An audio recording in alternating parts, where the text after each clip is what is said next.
Good morning. This is a timely and very important video.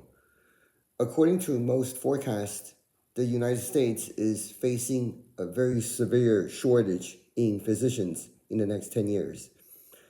It's projected that we're going to be 100,000 physicians short in the next 10 years.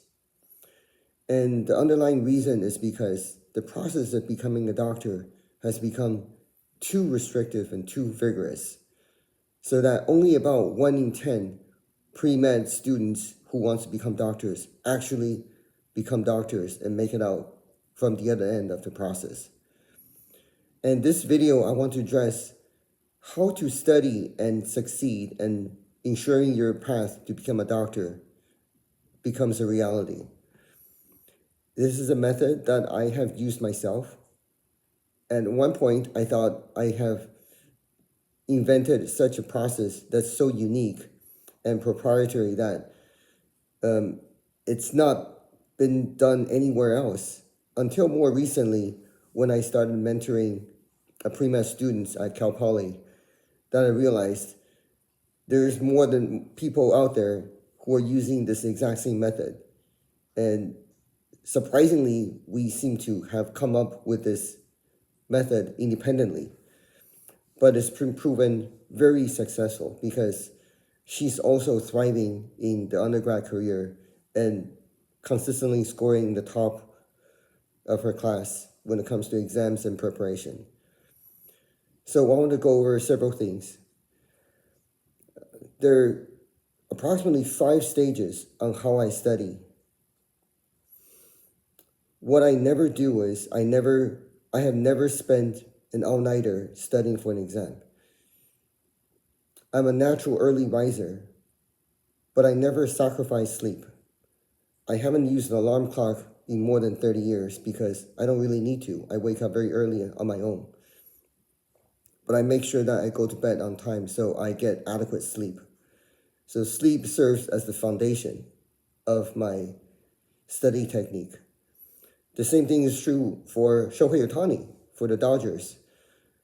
He makes sure that he spends at least 10 hours to sleep at night. And if he has an important game, he will put in 2 additional naps during the daytime so that he knows sleep deprivation is not going to play a role in his performance. I do the same thing. So let me break down the 5 steps that I typically approach to studying a material. Let's just say for an 1-hour lecture, the morning before the lecture, I usually wake up early in the morning, usually around 5 o'clock, and I preview the material in the textbook, because usually you have a syllabus and you know what the professor is going to talk about on that lecture. So I make sure that I review everything before the lecture so I know what the professors are going to talk about. So when the material actually is presented for the first time for most of my peers, I have already seen material once. And I have the broader context of where the material fits. So that's the first time through the material. The second time serves a very unique function also, because when the professor goes over the material, he or she really narrows down what the most important material that I need to focus on when it comes to reviewing. This is a very critical step because usually the amount of material that's covered in a course is too vast for you to memorize everything. So being at a lecture plays a very critical role. Being there tells me what's important and what I need to really focus on my attention on. And usually within an hour or two after lecture, I review the lecture notes. During the lecture, I take very intentional notes, so I'm actively involved in the learning process. I'm not merely listening to the lecture, but I'm taking on notes. And then within an hour after the lecture ends, I review those notes and organize it. So that will be the 3rd time that I'm seeing the material. And that really helps me kind of congeal the memory and the knowledge that I just acquired. And this is especially important because I'm focusing on the most important material according to the lecture. And the fourth time, and also this third step takes about approximately, for a 1 hour lecture, it takes me about an hour to review the material. The fourth step is perhaps one of the most important steps, because the fourth steps allows me to take the information that I just learned, take the knowledge, and then make sure that I store it in a place where I can find it. Because most of the time, the human brain is quite an amazing organ. The material goes into our head. Most of the time, it's stored. But when we cannot remember something, it's not because the information is not there. It's simply because we cannot retrieve it. I'm sure this has come across to many of your experience that you try to think of a name or a piece of information, and you spend a tremendous amount of effort trying to think of it, and it just wouldn't come to you. And then suddenly, maybe an hour or two later, it just pops into your head.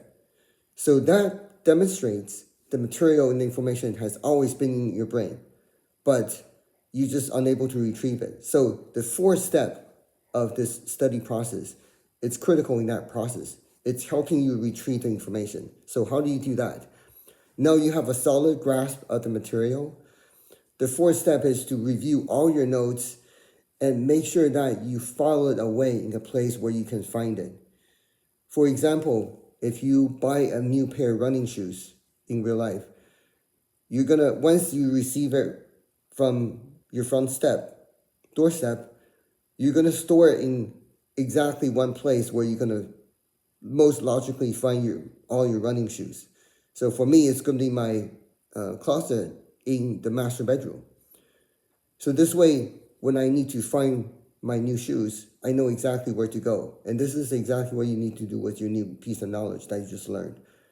So this process is the most important step. For a 1 hour lecture, it takes me about 2 hours during this stage 4 of the process. So I go over the material, resynthesize the material. So usually this involves creating flashcards, typing the material into an outline form, or simply writing notes with color-coded emphasis on the important information. This helps me really seal the idea, not only in my head, but putting the greater context. So in the future, when I need to retrieve the information, I can easily retrieve the information. Finally, the last step. So the last step is the fifth step. This is perhaps the least important part, but it still plays a critical role. When I look at the material for the fifth time, this is usually the day before an exam. Not necessarily the night before, but the day before. I look at the material again and I quiz myself. By now, I should remember the material already because I have reviewed the material 3 times on the day of the lecture, once sometime after in between, to really store the material in the greater context so I know how to retrieve it. And the day before the exam, basically I'm testing myself. It's almost like a mock exam. So I will resynthesize the material and form it in the form of a question, kind of like a Jeopardy style. What is the Krebs cycle? And then I will draw up the Krebs cycle on a piece of paper. I will try to recreate it. And so this way, when I take the test the following day, I feel like I have seen the question already, and I can simply present the material from my knowledge during the exam very successfully. And with this method, I was able to consistently score top of my class in medical school. And when I took my USMLE Step 1, this is the first step of getting my medical license. This is perhaps one of the hardest exams that anyone has to take in any fields.